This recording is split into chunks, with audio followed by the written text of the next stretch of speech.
On December 7th, 1941, Japan, like its infamous Axis partners, struck first and declared war afterwards. Costly to our Navy was the loss of war vessels, airplanes, and equipment, but more costly to Japan was the effectiveness of its foul attack in immediately unifying America in its determination to fight and win the war thrust upon it, and to win the peace that will follow. The Japs copied their German masters in striking hard at airfields. Hickam Field, northwest of Honolulu, and the Ford Island Naval Plane Base were the first objectives of Japan's treachery. Scores of planes were bruised and battered by the Japs' aerial bombs. Many of these were demolished beyond repair. Direct hits were scored on hangars, and these were badly shattered. Equipment and airplane supplies were reduced to smoldering ruins. Here at the Naval Air Station is grim and positive evidence of Jap treachery. Here foul blows were struck, while Jap diplomats were talking peace in Washington. America lost 3 destroyers. Here are seen the United States destroyers Downs and Shaw as they rest on the bottom of Pearl Harbor with decks awash after Jap bombers make direct hits on their decks. First to feel the sting of Japanese steel are the USS Oklahoma and Utah, the latter a 33-year-old target ship. Accurate hits by the enemy bombers make short work of these 2 naval bulwarks. Now, with their keels practically out of water, they lie helpless wrecks and a sad reminder of cowardly strategy. To make possible a surprise attack within Pearl Harbor, the Japs built 2-man submarines to enable them to fire sneak blows within waters that are narrow and tortuous. Several of these surprise weapons were blown from the water by direct hits of our naval gunners. Others were beached and captured. While sky and sea fire was still raging, salvage crews inspected our naval craft to estimate what may be saved. Before the din of bursting bombs had been silenced, preparations were underway to salvage these 2 warships. At low tide, the huge propeller of the Oklahoma, stilled by the enemy, was high above water. It is believed that the small 2-man Jap submarines carrying dual torpedo tubes were responsible for these 2 losses to our Pacific fleet.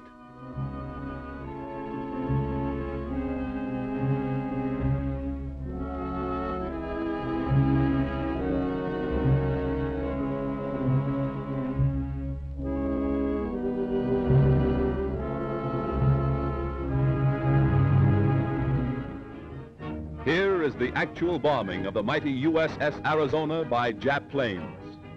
These pictures were made by a fearless cameraman who thought nothing of his personal safety to make possible this record for all posterity. A single lucky hit was responsible for the disaster that befell the Arizona when a Jap bomb falling directly through one of the battleship's funnels exploded in the engine room and set ablaze tons of fuel oil. Dense black smoke billowed to the sky as the massive control tower began to keel over. The Arizona's courageous crew stuck to its guns until the very end. Here was displayed heroism that will live forever in the glorious annals and traditions of the American Navy.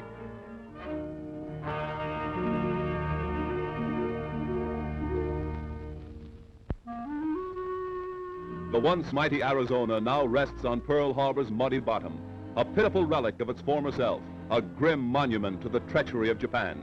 The once mighty dreadnought armor plate is twisted and torn, but the great battleship's control tower still stands, a defiant beacon that in days to come will cast its shadow upon Nippon's very shores.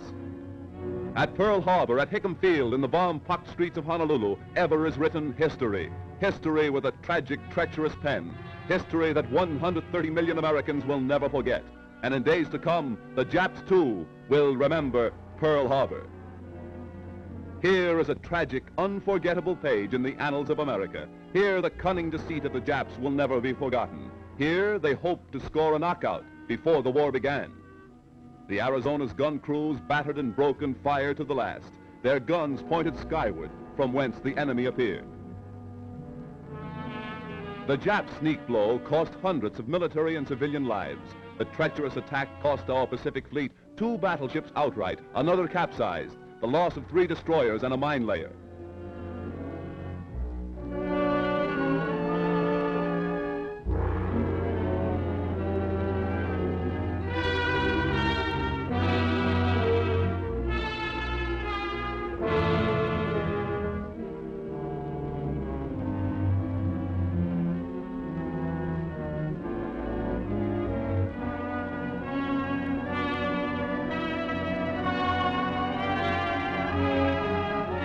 While bombs were still bursting and flames still pouring from our shattered naval craft, a light United States cruiser valiantly moves out to join the fleet and avenge Pearl Harbor.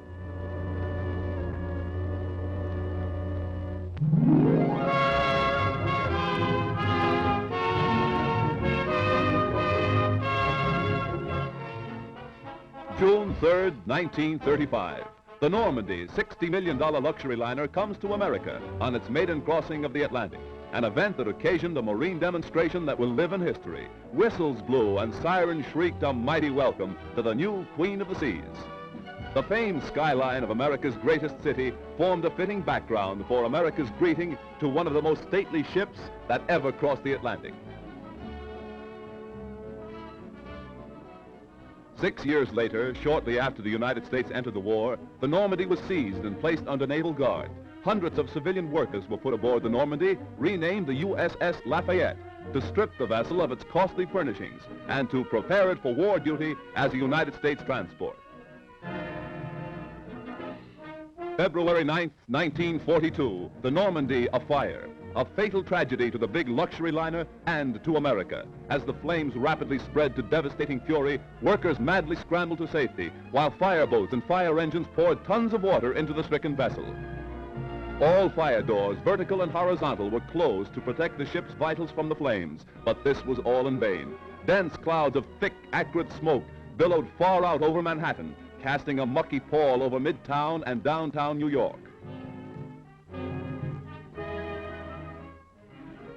While the blaze was at its height, hundreds of doctors, nurses, and first aid workers were rushed to the scene to remove the wounded and to administer first aid to scores overcome in their efforts to stem the fury of the spreading flames. Millions stood in awe when the Normandy first reached America on its triumphant maiden voyage. Again, millions lined the New York and New Jersey shores to sadly observe the passing of the doomed and ill-fated ship. Rear Admiral Adolphus Andrews, Commandant of the 3rd Naval District, ordered all hands ashore to save the lives of those who were heroically battling to keep the huge liner upright. Hour after hour, tons of water were pumped into the Normandy, causing a bad list to port, as strong hawsers snapped and tugs strove to push the giant vessel close to the wharf.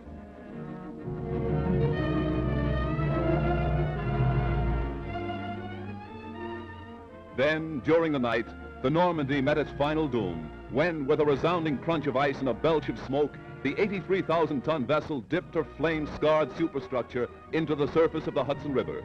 Hundreds were injured when America lost its biggest naval auxiliary. Millions of dollars of damage has been done, and thousands of man-hours of labor have been nullified.